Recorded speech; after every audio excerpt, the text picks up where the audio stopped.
जोरी लेहु नया जुरिया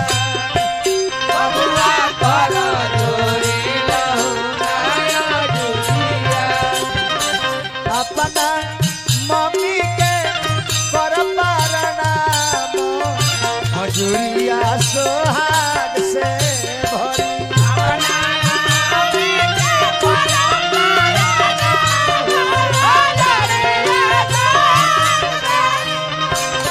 अपना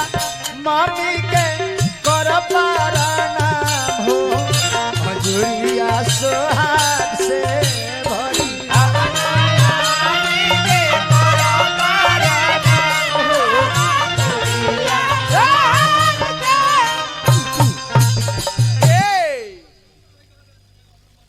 हाँ तो ठीक है वाह वाह ये महाराज ये माई चुमे चली तो निमन गीत होला होला चाची चुमी है तो निमन गीत होई होई लेकिन जहाँ ये दादा भौजाई चुमे चलली जा हां ननदियन के बाहर आ जाला आ जाला उ का कहली जा का चलो जा भौजी खइबू ना पियाबू मोटाइबू कैसे भौजी खइबू ना पियाबू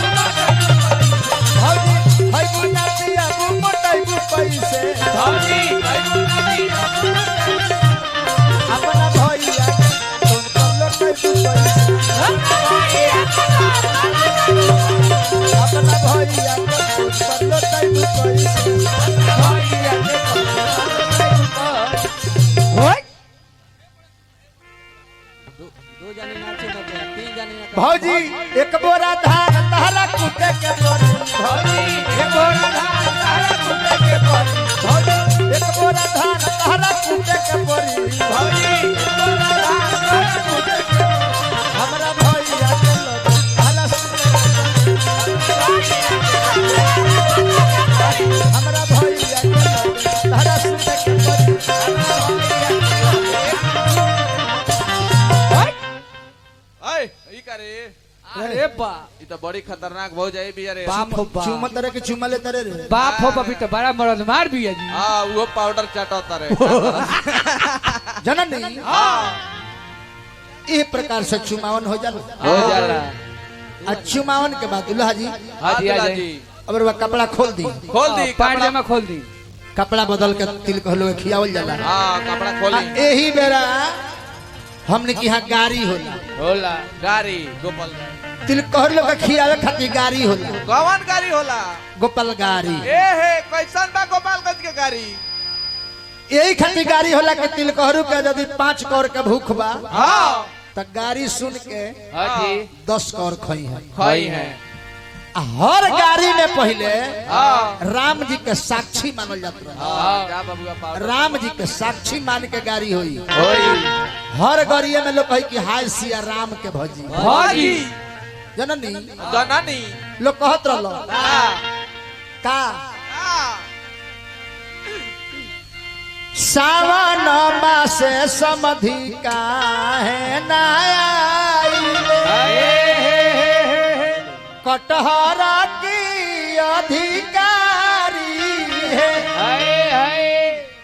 कोवा निकाली रउरा थारी में परोसबी मुअड़ी फेंकब पिछुआरी ई गीत होई होई आ गीतिया होई गाड़ी होई तो मैं राम जी के साक्षी लोग मानत रहलो हां आ सच हो ये भैया हां पूर्णिया काका लो हां जी एक मुट्ठी चावल ले ली आ दूधू चावल खाई आई आ जवान लोग कहे के काका ए चलो चलो कितना खइबो कितना गाड़ी तो सुनत पुरनका काका लोग कहत रहलो यारे रोह ना बुढ़ी रह देखो तनी जो हम खाए में हारो तनी क्यों गोरियावे में हारो तनी जननी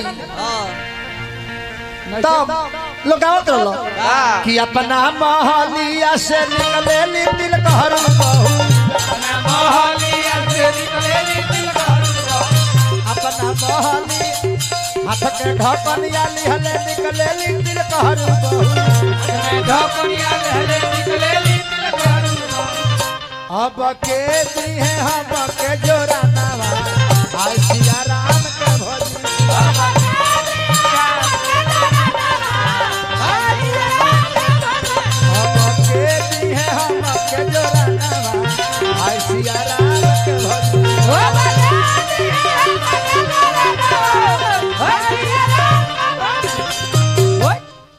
रंजन बारा और सार और केहू नहीं खे हाँ जी नाम बताएं इज्जत में हाथ लगा दी सो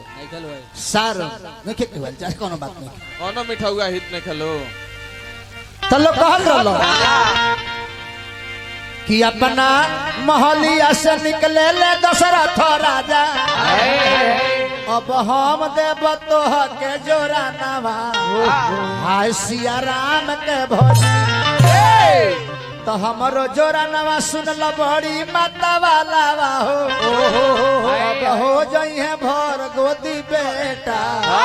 हाय सिया राम के तो ई कुली पहले साहित्य से लेके गाड़ी होत लेकिन आज के गाड़ी ऐसा होता नु ये 20 कौर के भूख बता 5 कौर मार के हबर हबर भागे के पड़ता है हां जी लड़का के चाचा खिसियाए लागत रहो जननी हां जी तब विवाह से एक दिन पहले हिले राजा जनक जी हां जी मारो के बाद